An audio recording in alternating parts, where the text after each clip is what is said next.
Bonjour Andranik. Bonjour. Nous, on vous avait découvert avec peut-être votre premier film, vous allez confirmer ou pas, Les Provinciales, mais Provinciales. Ouais, voilà, c'était mon De, troisième rôle. voilà, et c'était un premier rôle. On vous redécouvre ici avec un nouveau premier rôle. Entre-temps, vous avez énormément tourné et avec des seconds rôles très marquants. Est-ce que vous pouvez nous parler du coup de ce parcours entre Mai Provinciales et aujourd'hui? Non, j'ai l'immense privilège de pouvoir considérer que je fais un métier de passion et qui m'amène à vadrouiller d'imaginaire en imaginaire, de metteur en scène en metteur en scène. Depuis mes provinciales, où c'était mon premier rôle effectivement, jusqu'à Harry aujourd'hui. J'étais venu à Berlin il y a 6 ans, justement pour la section Panorama avec mes provinciales, de revenir chargé aussi de mon parcours au conservatoire, de tous ces films. C'est réjouissant, c'est délicieux et ouais, je crois que je considère ce métier comme un privilège. Donc j'essaye d'être à la hauteur, je suis très exigeant avec moi-même pour justement donner le meilleur, quoi. Mais provincial, est-ce que ça a un petit peu formaté le début de votre carrière? Oui, certainement, certainement sans m'en rendre compte aussi, mais c'était mon premier rôle, j'avais 20 ans, j'étais tout jeune, j'ai fait mes marques dessus, quoi. Et c'était une expérience très enrichissante parce que Jean-Paul avait beaucoup d'expérience et on a fait beaucoup de festivals avec, donc j'ai pu apprendre aussi sur le tournage, sur la préparation d'un personnage, sur l'interprétation, sur comment puiser dans ses fêlures aussi pour créer ce qu'on appelle quelqu'un qui est incarné à l'écran. Et ouais, je pense que ça a été une base assez solide et qui m'a appris plein de trucs. Ouais. Est-ce que vous connaissiez Léonore et son cinéma? Oui, oui, oui, je connaissais son cinéma. Je la connaissais pas personnellement. On s'est rencontrés pour Harry. Et on avait, enfin, j'avais déjà travaillé avec des acteurs, notamment Laetitia Doche, qui avait tourné pour elle. Donc, je connaissais son univers, mais on s'est rencontrés pour Harry. Ouais. Et du coup, moi, je me souviens avoir interviewé Laetitia et Léonore à l'époque pour Jeune Femme. Et elle nous avait dit que le rôle à l'époque de Jeune Femme, du coup, Paula, avait été franchement travaillé à deux et préparé en long, en large et en travers. Est-ce que c'était le cas avec Harry aussi? Est-ce qu'avant avant le tournage, vous avez construit le personnage à deux? Oui, oui, oui. On est parti du principe que voilà, que il fallait échanger et laisser les choses se construire progressivement sans forcer. Donc ça passait par une question de réceptivité, d'écoute mutuelle, d'attention particulière l'un à l'autre et ouais, de transmission d'univers communs pour créer une grammaire semblable pour ensuite arriver sur le plateau et avoir l'impression que le personnage il demeurait en nous quelque part pour que les choses soient simples, quoi. Harry, est-ce que c'est un homme que vous pourriez connaître ou que vous connaissez? Est-ce que c'est euh, un personnage et un sentiment et le sentiment qu'il habite, est-ce que c'est quelque chose qui vous parle à vous? Oui, oui, oui, c'est qui me parle et je crois en lui. J'ai cru en lui tout de suite. Je crois qu'il faut aimer un personnage pour l'interpréter et aimer, c'est presque la moitié de croire. Donc oui, oui, oui, il y a quelque chose de fou chez lui, en fait, mais de fou en positif, c'est-à-dire qu'il est, il est unique parce qu'il dégage, parce qu'il montre aux gens et semblable à tout le monde par ce qu'il cache quand il est seul. Et au final, c'est un peu ça. On a tous des singularités en fonction de quand on rencontre les gens, de ce qu'on montre notre vraie face, quoi. Et une fois qu'on est tout seul, on enlève le masque et on peut repartir dans nos noirceurs. Et je trouve que le personnage, peut-être, est protéiforme. Il y a un truc un petit peu comme ça où il passe d'une émotion à une autre, comme s'il était très, ouais, très collé à ce qu'il pouvait ressentir. Il n'y a pas de, il y a pas de distance par rapport à ce qu'il vit, quoi. Donc, Est-ce que vous diriez de lui que c'est un homme déconstruit, un homme détruit, endeuillé, un homme enfant? Un peu de tout ça peut-être? un peu de tout ça, mais surtout un homme qui s'effondre au début et qui renaît, et du coup, qui continue à avancer avec ténacité. C'est un parcours de résilience. Du coup, oui, il est ébranlé, oui, il est perdu, brisé, mais il est fort en fait. C'est un personnage fort parce qu'il est lumineux tout le long du film. À chaque fois qu'il rencontre les gens, il ne les juge pas. Il est authentique avec eux. Au présent, il a une qualité d'écoute, chose qu'on perd de nos jours aussi, avec le temps, avec la façon de communiquer qui passe autrement. C'est quelqu'un de vulnérable, mais qu'il transforme ça en puissance, en fait. Et c'était ça tout le pari de ce personnage, je pense. Ce personnage, il est un peu le double, le miroir inverse de Paula, dans Jeune Femme. Vous en avez discuté avec Léonore aussi de cet aspect-là? Oui, on en a discuté sans en discuter forcément. C'est-à-dire que moi, je voyais très bien que on était en train de construire un personnage qui était différent de celui dans Jeune Femme aussi, ou dans ses autres films. Euh, mais aussi, c'était une question ouais, des fois, on projette quelque chose chez des personnages de nous. Et je pense qu'il y avait beaucoup de Andranik dans Harry et beaucoup de Léonore dans Harry aussi, quoi. La transformation progressive du personnage, est-ce que c'était facile de s'y repérer dans les scènes? Parce que souvent, on ne tourne pas dans l'ordre. Oui, on tournait pas dans l'ordre d'ailleurs sur le tournage, parce que voilà, c'est jamais possible. Non, bah, le but c'était de pas faire une performance, mais plus voilà un acte de compréhension, hein, et de s'accompagner de tous les éléments qu'il y avait en fait sur le plateau avec les autres acteurs pour essayer de restituer honnêtement ce, cet état, ouais, de dégradation mentale à laquelle il fait face, et cette reconstruction, ce parcours vers la lumière jusqu'à devenir voilà, jusqu'à devenir papa. Faut peut-être pas spoiler les gens, mais Est-ce que les scènes avec les enfants, est-ce que c'était évident pour vous? Bizarrement, ouais. C'est-à-dire que il y a tout de suite eu, avec ma classe, une vraie relation assez jouissive, assez réjouissante. Il m'appelait Harry, c'était suffisant. Et ils savaient qu'on tournait un film. C'était assez beau. Ils étaient vraiment à fond. Et ils étaient super. Et moi, j'ai vraiment passé des super moments avec eux. C'était vraiment chouette. Beaucoup d'enfants dans le film, ouais. Parce que ça raconte quelque chose quand on grandit, quand on vieillit. Des fois, on a l'impression de perdre notre spontanéité, notre esprit enfantin, ce côté liberté de pouvoir un petit peu faire ce qu'on veut, de se connecter, de partager. Quand on est enfant, on va voir quelqu'un, on lui demande ton t-shirt il est moche, c'est quoi ta couleur préférée? C'est des choses qu'on fait plus quand on grandit. Et c'est comme si à travers ce trajet dans le film Harry, il essaie de se reconnecter aussi à l'enfant qu'il était, parce qu'il a une nostalgie des choses passées avant. Parfois, en fait, ouais, on est plus perçu, pas par et façonné pas par notre milieu, notre environnement, mais par le regard, en fait, des gens. C'est marrant parce que quand je vous ai posé cette question-là, j'ai cru voir le film. C'est-à-dire que vous avez souri, vous êtes illuminé d'un coup. Ouais, ouais. Alors, une question aussi par rapport à ce rôle-là, il répond aussi un petit peu au personnage que vous pouviez avoir dans le roman de Jim. Oui. Vous en avez fait le lien. Le lien entre le personnage de Jim et de Harry. Ouais, enfin, alors Jim et Harry, mais peut-être aussi, bah, du coup, vous passez de l'autre côté, quelque part, Hmm. parce que vous étiez le fils. Maintenant, vous devenez, enfin, pas spoiler, Oui, oui, oui. mais vous Ouais, êtes de l'autre ouais. côté. C'est très juste. J'y avais pas pensé.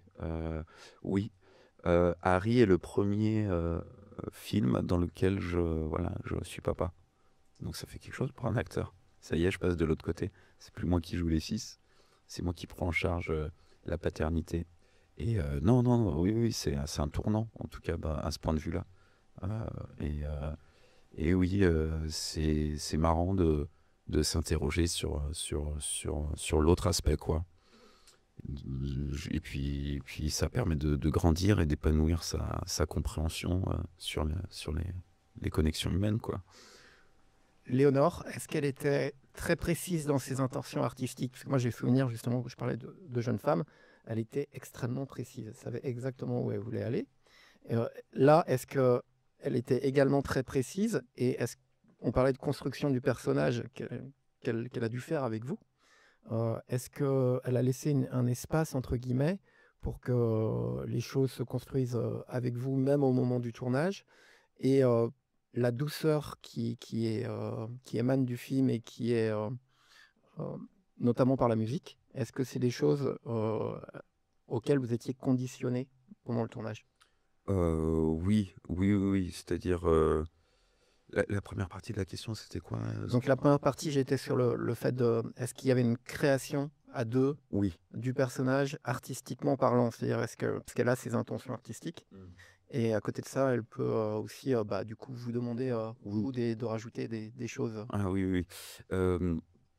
Absolument, Léonore avait sa base de scénario et toutes ses références, notamment sur, la peinture avec Odilon Redon, certaines musiques déjà bien en tête. Et après, pendant les mois de préparation, on a échangé aussi. Donc, on s'est fait une playlist avec les musiques qui pouvaient aller pour le film. On a échangé des références communes.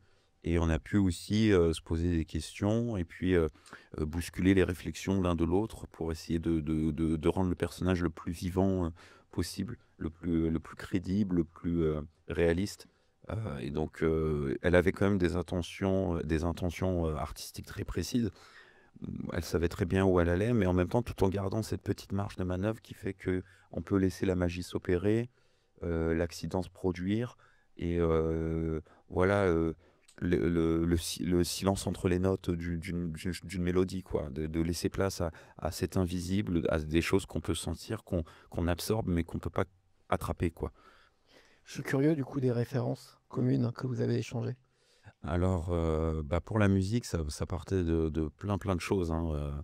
On a même échangé pas mal sur des musiques Stakhanovitz, du son de rappeurs comme Jul, Damso. Il a fait une chanson qui s'appelle Peur d'être père dans l'album Ipséité en 2017. DC's pour Papalova, Autodance. Il y a une chanson de Lafouine qui s'appelle Fatima, qu'il a écrite pour sa fille dans l'album Drôle de parcours en 2013. Pour les films, on a travaillé sur un film de Marco Ferreri, Pipi Caca Dodo, avec Roberto Benigni et Dominique Laffin, pardon.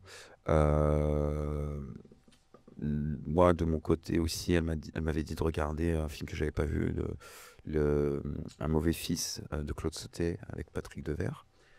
Après, moi j'avais pensé à d'autres films aussi, Le Maître d'école avec Coluche, Charlotte de Turckheim, Josiane Balasco dans les années 80, qui est coécrit par Jules Selma, qui avait fait Journal d'un éducateur en mai 68.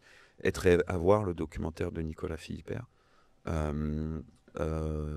Ça a commencé aujourd'hui de Tavernier avec Toretton. Je me souviens plus du titre exactement, c'est peut-être ça a commencé comme ça, mais qui est un film de fin des années 90 sur Toretton, qui est un prof à Valence. Il y a un film russe de Roland Bykov qui s'appelle Attention Tortue, qui se trouvable sur YouTube, qui est super. C'est le même chef-op que Attention Automobile, qui est le film qui a fait 30 millions d'entrées en URSS. Et le compositeur, c'est Andrei Petrov, qui fait les musiques de Gheorghe Daniela aussi, et qui est l'histoire d'enfants avec une tortue. Les films de Cassavetes aussi pour l'aspect créatif. C'est un cinéaste, je sais, qui tient particulièrement à cœur à Léonore. Pour la construction aussi à deux des personnages entre Gena Roland et Cassavetes, la façon dont ils travaillaient. Aussi littéraire avec la littérature allemande, Hermann Hesse, qui est cité dans le film à travers Demian, mais aussi Stig Dagerman. Aussi, moi de mon côté, il y a un super poème de Victor Hugo qui s'appelle Quand l'enfant paraît. Le cercle de famille applaudit à grands cris. C'est dans les feuilles d'automne de 1831. C'est un volume de poèmes et ça raconte le bonheur qu'il y a simplement quand un enfant arrive au sein d'une famille. Après, on a aussi pensé... moi, je lui ai conseillé de regarder un film qui s'appelle Le voleur et l'enfant de Pavel Tchorkaï, qui est l'histoire de relation entre un beau-père et de son fils. Qu'est-ce qu'on s'est dit d'autre? Ouais, non, pas mal de choses, beaucoup encore. J'ai pas tout en tête, mais ouais, on a beaucoup échangé pour construire aussi cette grammaire commune, quoi. Là, j'ai l'impression d'être dans mes provinciales. Il y a un petit peu de ça, je pense, là, pour le coup, parce que quand on a vraiment la tête dans la construction, le processus créatif d'un film, on a cette curiosité exacerbée, ce plaisir, quoi, cette appétence comme des cartes Pokémon qu'on échange, quoi. Tiens, mais attends, tu sais ça, hop, ça peut être ça. Et puis en fait, d'un coup, ça permet de construire couche par couche plein d'éléments, plein de constructions, plein de petites subtilités, quoi. Est-ce qu'il y a eu quelques difficultés pour vous sur le tournage, des scènes qui étaient un petit peu plus dures à tourner que d'autres? Non, j'ai eu de la chance parce que vu qu'on avait beaucoup, répété en amont, il y avait quelque chose d'assez fluide sur le plateau entre Léonore, et moi et entre moi et tous les autres acteurs qui faisait que, il y avait une confiance, une bienveillance, une complicité. Certaines scènes, par exemple, des fois avec les enfants, c'est pas que c'est pas simple, mais il y avait ce truc où aussi où je devais les diriger depuis l'intérieur, quoi. Comme Maurice Pialat qui se mettait en scène dans ses films pour diriger, que ce soit dans À nos amours, Sandrine Bonner, ou dans son téléfilm où il joue un instituteur également. Donc en fait, c'était à moi de prendre en charge aussi certaines notions, quoi. Parce que une fois que ça tourne et si les enfants ils font le bordel et que c'est censé être calme, c'est un peu à moins de recadrer, voilà, des choses comme ça. Mais sinon, on était en équipe assez réduite. Il y avait un climat de confiance totale entre les techniciens et moi. Non, vraiment, j'ai pris un énorme plaisir, même dans les scènes les plus dures, émotionnellement, de rupture, de difficultés, de dépression, de noirceur à interpréter. Donc, non, non, ça a été un tournage super, une expérience formidable. On est à Berlin. Votre nom circule déjà pour l'Ours d'argent du meilleur acteur. C'est des choses que vous êtes prêts à ça? Oui, oui, oui, bah, on est prêt à tout. Je veux dire, vous savez, quand on fait un film, on fait les films pour les entrées aussi, parce qu'on veut que ça touche les spectateurs, plus que pour les médailles. Mais les médailles, on les prend aussi, hein, il n'y a pas de, il y a pas de souci. Voilà, en tout cas, si jamais il y a un prix pour le film, quel qu'il soit, moi, je serais heureux de la même façon. Si c'est un prix d'interprétation, voilà, c'est sûr que ça aura peut-être un peu plus de sens par rapport au fait que le film s'appelle Harry, que c'est l'histoire d'un personnage. Mais ça récompensera l'intégralité des gens, voilà. J'ai l'impression que le rôle d'un acteur est pas plus que celui d'un des coureurs sur une course de relais. C'est-à-dire qu'en gros, on me passe le bâton quand on crée action et je le rends quand il y a coupé.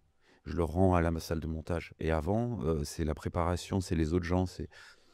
Et avant une prise, c'est marrant parce qu'il y a une prise sur toi, tout le monde sait, ok, la lumière, ok, machin, ok, truc. Comme une voiture de F1, mais pour qu'elle soit performante, mais c'est pour l'écurie, quoi, au final aussi. C'est pas que pour le pilote.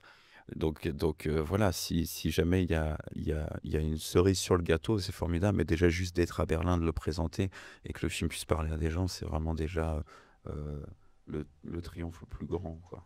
Une dernière question, est-ce que vous aurez un petit peu de temps pour voir des films? Oui, oui, oui, je vais essayer de me libérer un petit peu pour voir des films et me réjouir du festival, en tout cas. Eh ben, merci beaucoup, Andranik. Merci.